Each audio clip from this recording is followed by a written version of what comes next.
Subscribe to my channel kama hujasubscribe. Leo tunaenda kupika mkate wa ndizi. Tunaanza kwa kuweka ndizi 3 zilizoiva. Tunazismash, tunaziponda ponda. Then zikilainika tunaweka mayai 2.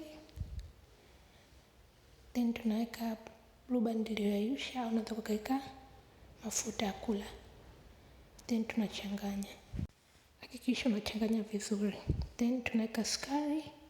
Mimi napenda kuchanganya hiyo white sugar na hiyo brown sugar, ile unaweza kuweka sukari ambayo uko nayo. Baada hapo then tutaweka vanilla. Tunachanganya. Then tutaweka kikombe kimoja na robo cha unga. Then tablespoon ya baking powder. Tutaweka baking soda, tutaweka chumvi na tutaweka cocoa powder. Tutavichanganya vyote.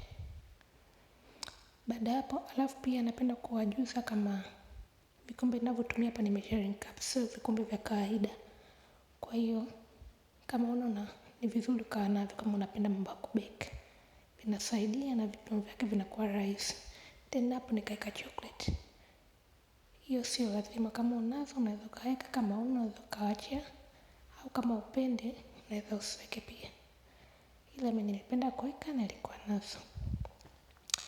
Then tutaweka kwenye baking pan yangu ambayo mimi nilikuwa nishapaka mafuta tayari kwa ajili ya kubake.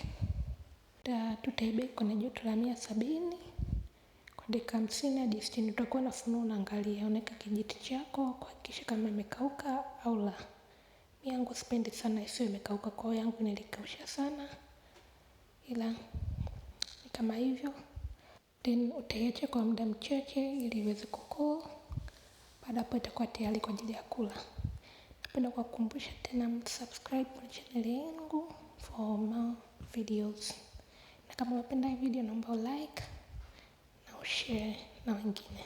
Nitaacha vipimo kwenye description box. Kwa hiyo mnaweza mkaangalia hapo, nimeandika vitu vyote nilivyovitumia. Subscribe, like